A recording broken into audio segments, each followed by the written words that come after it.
अस्सलामुअलैकुम। Statistical mechanics में सभी व्यूवर्स को वेलकम करते हैं। आज हम डिस्कस करेंगे क्रिस्टलिस्टिक टेम्परेचर को। तो क्रिस्टलिस्टिक टेम्परेचर को समझने के लिए हम लेट कर लेते हैं कि हमारे पास एक थर्मोडाइनमिक सिस्टम है या असेंबली है और उसके अंदर कुछ पार्टिकल मौजूद हैं। अगर हम उसे एक्सटर्नल टेम्परेचर अप्लाई कर दें उस सिस्टम को, तो उस सिस्टम के अंदर जो पार्टिकल हैं उनकी एनर्जी इंक्रीज़ होना स्टार्ट हो जाएगी और एक वक्त ऐसा आएगा कि उस सिस्टम में मौजूद पार्टिकल की एनर्जी जो है ना वो गिवन टेम्परेचर के इक्वल हो जाएगी। तो जिस टेम्परेचर पे उस सिस्टम में मौजूद पार्टिकल की एनर्जी जो है ना उस गिवन टेम्परेचर के इक्वल हो जाती हैं, जो हमने अप्लाई की हुई होती हैं, तो उस टेम्परेचर का नाम है क्रिस्टलिस्टिक टेम्परेचर और इसे हम थीटा से डिनोट करते हैं। तो the temperature at which K T is equal to H nu is called characteristic temperature. H nu यहाँ पे क्या है? प्लैंक्स एनर्जी, और ये डायरेक्टली प्रोपोर्शनल है किसके? क्रिस्टलिस्टिक टेम्परेचर टी के, जिसे हम बाद में थीटा से भी रिप्लेस कर देंगे। और डायरेक्टली प्रोपोर्शनल को ख़त्म करने के लिए बोल्ट्जमैन कांस्टेंट हम यहाँ पे लगा देते हैं। सही है। और इसे हम थीटा से डिनोट करते हैं क्रिस्टलिस्टिक टेम्परेचर को। तो यहाँ पे टी की जगह हम थीटा को रिप्लेस कर लेते हैं के theta is equal to H nu, और यहाँ पे थीटा क्या आ जाएगा? एच न्यू बाई के। अच्छा, अब प्रीवियस लेक्चर में हमने partition function for quantized linear oscillator को ड्राइव किया था, वो कुछ इस फॉर्म में था। अब हम इस फार्मूले को in the form of characteristic temperature लिख सकते हैं। अगर हम एच न्यू बाई के को थीटा से रिप्लेस कर दें, तो हम जो है ना partition function for quantized linear oscillator को in the form of characteristic temperature भी शो कर सकते हैं। ठीक है, तो इसे हम इक्वेशन नंबर 1 और इसे इक्वेशन नंबर 2 का नाम देंगे। अब हम इक्वेशन 1 को इक्वेशन 2 में यूज़ करेंगे। ठीक है, एच म्यू ओवर के की जगह हम थीटा को यूज़ करेंगे इस इक्वेशन 2 के अंदर। सो यूजिंग इक्वेशन 1 इन 2, तो फिर इक्वेशन 2 किस तरह हो जाएगा? z इज इक्वल टू ई की पावर माइनस एच म्यू और के की जगह हम थीटा यूज़ करेंगे ओवर 2t, इस तरह से। फिर नीचे 1 माइनस ई की पावर माइनस एच म्यू और के की जगह हम थीटा यूज़ करेंगे और t। सही है, इसे हम बोल देंगे इक्वेशन नंबर 3। तो ये हमारे पास आ गया है partition function for linear quantized harmonic oscillator in the form of characteristic temperature आ गया है। सही है। अब इस रिलेशन को यूज़ करके हम कुछ टर्म फाइंड आउट करेंगे, जिस तरह ऑक्यूपेशन नंबर या इंटरनल एनर्जी और स्पेसिफिक हीट, उसमें हम इस रिलेशन को यूज़ करके उनकी वैल्यूज़ को फर्दर ड्राइव करेंगे। सही है, उनके लिए हम फार्मूलाज यूज़ करेंगे। अब हम डिस्कस करेंगे relation of occupation number with characteristic temperature.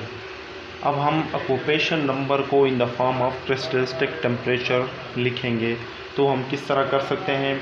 तो हम जो है ना occupation number relation of occupation number with partition function लेंगे। तो वो कहाँ से? वो मैक्सवेल बोल्ट्जमैन डिस्ट्रीब्यूशन फंक्शन से हमें मिल जाती हैं। सही है। So we know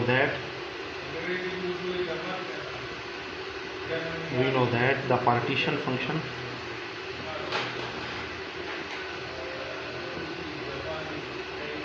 for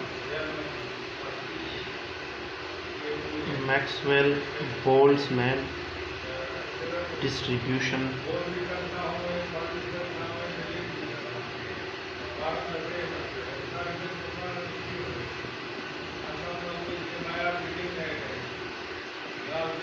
is, ठीक है, partition function for Maxwell Boltzmann distribution किस तरह से? आप चाहें तो क्लासिकल डिस्ट्रीब्यूशन ले लें। ठीक है, मतलब ये है कि जहाँ पे ऑक्यूपेशन नंबर जिस फार्मूले में इन्वॉल्व हो उसे हमने यूज़ करना है। तो वो लेट्स सी हम मैक्सवेल बोल्ट्जमैन डिस्ट्रीब्यूशन ले लेते हैं। तो वो कुछ इस फॉर्म में होती है हमारे पास, N J over G J is equal to N over G exponential minus E J over K T, इस फॉर्म में हमारे पास होती हैं। आप चाहे तो क्लासिकल डिस्ट्रीब्यूशन भी ले लें, partition function for classical distribution, वो भी इसी फॉर्म में ही होगी। ठीक है, तो यहाँ पे आप ऑक्यूपेशन नंबर हमें मिल सकता है। चूँकि हम जो है ना लीनियर क्वांटाइज की बात कर रहे हैं तो स्टार्ट में ही हमने देखा कि जी जे जो है ना ये हमारे पास 1 है। चूँकि सिस्टम जो है ना वो नॉन डिजेनरेट है तो जी जे हमारे पास 1 है। तो जी जे की जगह अगर हम यहाँ पे 1 यूज़ करें, ठीक है, तो ये इक्वेशन हमारे पास कुछ इस फॉर्म में हो जाएगी, ठीक है, जी जे बार। अब इस n को हम यहाँ भी लिख सकते हैं इसके डिवाइड में, ठीक है, तो यहाँ पे बच जाएगा 1/z exponential minus E J over K T. इस फॉर्म में हम इसे लिख सकते हैं। अब एन जे ओवर एन क्या है हमारे पास? Occupation number. ऑक्यूपेशन नंबर का फार्मूला यही होता है ना, N J bar over N, इस तरह होता है ना ऑक्यूपेशन नंबर, सही है। अब हम ऑक्यूपेशन नंबर को in the form of characteristic temperature easily लिख सकते हैं।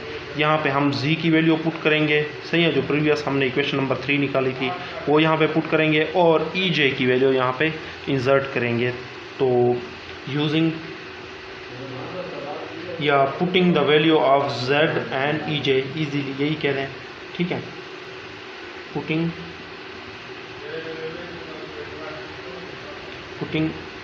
z एंड ई जे, सही है। इसे आप इक्वेशन नंबर 4 कह सकते हैं।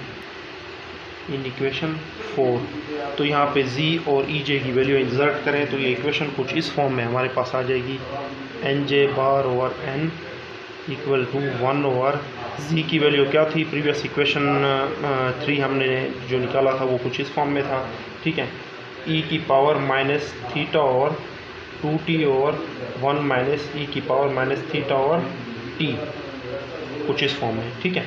आगे क्या है? एक्सपोनेंशियल ई जे हमारे पास क्या है? हार्मोनिक ऑसिलेटर के लिए जो एनर्जी होती हैं वो कुछ इस फॉर्म में हमारे पास होती हैं, ये minus sign N J plus half into h nu, इस फॉर्म में, ठीक है, और ये वाला के टी यहाँ पे डिवाइड में लिख सकते हैं। फर्दर हम एच न्यू और टी जो है ना हमारे पास थीटा होता है, इसकी वैल्यू भी यहाँ पे यूज़ कर सकते हैं, सही है। तो इसे हम इक्वेशन नंबर 5 बोल देंगे। अब फर्दर थोड़ा सा मज़ीद हम इसे सोल्व करेंगे। तो N J bar over N occupation number है ये इक्वल टू है, ठीक है। तो इसे हम जब क्रॉस मल्टीप्लाई करेंगे तो ये टर्म ऊपर आ सकती हैं, 1 माइनस एक्सपोनेंशियल की पावर थीटा ओवर टी, और ये चूँकि इन्वर्स में है अगर हम उसे ऊपर ले जाएं तो ये भी विदाउट इन्वर्स हो जाएगी। तो इसे हम लिख सकते हैं ई की पावर थीटा ओवर 2t इस फॉर्म में। और इस रिलेशन को ये टी थीटा और टी को हम ये इसके साथ भी मल्टीप्लाई कर सकते हैं और इसके साथ भी, और एक्सपोनेंशियल टर्म को हम अलग अलग फिर लिख सकते हैं। तो मैं लिख सकता हूँ एक्सपोनेंशियल, अगर थीटा बाई टी को मैं इससे मल्टीप्लाई करूँ तो ये कुछ इस फॉर्म में हो जाएगा, सही है, ये कुछ इस फॉर्म में हो जाएगा, माइनस तो है ही बार, ठीक है। तो minus n j theta by t इस फॉर्म में हो जाएगा। अब नेक्स्ट मैं इसके साथ भी इसे मल्टीप्लाई कर सकता हूँ, तो ये टर्म जब इसके साथ मल्टीप्लाई हो जाएगी तो ये हो जाएगा थीटा ओवर 2t, और ये साथ में एक्सपोनेंशियल, एक्सपोनेंशियल को भी हमने सेपरेट लिख दिया है और इस टर्म को अंदर मल्टीप्लाई कर दिया है, ठीक है। तो ये कुछ इस फॉर्म में हो जाता है, माइनस माइनस स्टार्ट में है, ठीक है, थीटा ओवर 2t इस तरह से। अब ये जो है ना इसके साथ कैंसल आउट हो सकता है, तो बाकी जो टर्म हमारे पास बच जाती हैं वही जो है ना हमारी जो फाइनल इक्वेशन होती हैं। तो इसके बाद ये अब जो बच गई है यही हमारे जो है ना लास्ट एक्सप्रेशन था, 1 माइनस ई की power theta over t exponential minus n j theta by t, इसे भी कोई इक्वेशन बोल देते हैं, इक्वेशन नंबर 6 बोल देते हैं। तो ये फाइनल एक्सप्रेशन जो है ना अब हमें क्या बताता है? ये हमें बताता है कि ऑक्यूपेशन नंबर जो है ना इसका क्रिस्टलिस्टिक टेम्परेचर के साथ क्या रिलेशन है? एक्सपोनेंशियली है और साथ माइनस आ रहा है, और ये बता रहे हैं कि ये डिक्रीजिंग है। एक्सपोनेंशियली डिक्रीजिंग का मतलब होता है रैपिडली डिक्रीजिंग, सही है। तो ये कुछ कमेंट्स लिखने हैं इस फाइनल रिजल्ट पे। At any temperature T the occupation number decreases exponentially, किसी टेम्परेचर टी पे जो है ना ऑक्यूपेशन नंबर है ये एक्सपोनेंशियली डिक्रीज करता है with quantum number n j, quantum number n j के हिसाब से, and decrease more rapidly the lower the temperature, और फर्दर ये रैपिडली कब डिक्रीज़ करेगा, जब हम टेम्परेचर को और इंक्रीज़ करें। यहाँ से देखें तो टेम्परेचर के साथ जो है ना इसका जो है ना इन्वर्स रिलेशन है, और क्रिस्टलिस्टिक टेम्परेचर के साथ डायरेक्ट रिलेशन है, लेकिन नेगेटिव साइन और एक्सपोनेंशियल क्या शो करता है कि ये रैपिडली है इसका जो है ना एक्सप्रेशन। तो एग्ज़ाम में जो है ना ये शॉर्ट क्वेश्चन या फिर जो है ना एज MCQs भी आपसे जो है ना इस टॉपिक में से पूछे जा सकते हैं कि डिस्कस इसके जो है ना ख़ास तौर पे जो है ना ये जो फाइनल रिज़ल्ट आए हैं, ख़ास तौर पे यहाँ से भी पूछा जा सकता है शॉर्ट क्वेश्चन में कि इस लास्ट एक्सप्रेशन पे आप कमेंट करें। तो आपने यही बताना है कि ऑक्यूपेशन नंबर जो है ना ये रैपिडली डिक्रीज़ होता है विद लोवरिंग द टेम्परेचर, क्योंकि टेम्परेचर के साथ इसका इन्वर्स रिलेशन है। ठीक है, तो इसके बाद हम इंटरनल एनर्जी और स्पेसिफिक हीट पे बात करेंगे, लेकिन वो हम नेक्स्ट वीडियो पे बात करेंगे। ठीक है।